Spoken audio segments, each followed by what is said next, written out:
Some new developments to a KXAN News investigation that we first brought you last night at 6. Last night we told you about the expensive perks and high salaries of some local school superintendents. In our investigation, we noticed some questionable things in two local superintendents' contracts.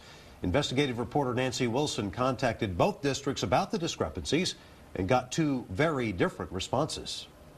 Now, although I do appreciate, that recognition, that distinction, here we did find that with regards to a bonus that is not included as part of the contract, that is improper. Hence, again, my returning the bonus plus any interest that might have been earned by the district. In September, the Round Rock School Board voted to give Superintendent Jesus Chavez a bonus. The problem is no matter how deserving he is, the board isn't allowed to pay more than his contract specifies.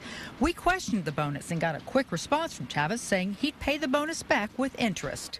When we questioned a similar issue at Eanes ISD, we got a different response. In June of 2008, the Eanes Board approved a new contract for Superintendent Nola Wellman, giving her a 4% raise that would increase her pay by $8,336. But the contract made the raise effective some 6 months earlier, meaning $4,100 of that raise was paid for time she had already worked. That's against Texas law and Eanes School Board's own policy.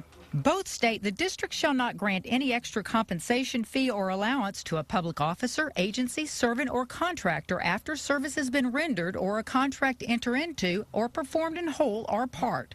We asked Eanes Superintendent Nola Wellman to explain. She referred us to her personal attorney, Neil Adams. He said he doesn't think the law applies because the district didn't go back and reissue checks from the first 6 months. He said the additional pay was spread out and added to her future paychecks.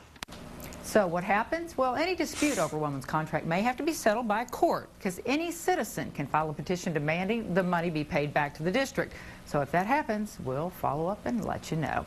Now, if you want to learn more about superintendent contracts or read your local superintendent's employment agreement, we've got them posted under the Investigations tab on KXAN.com. Thanks, Nancy.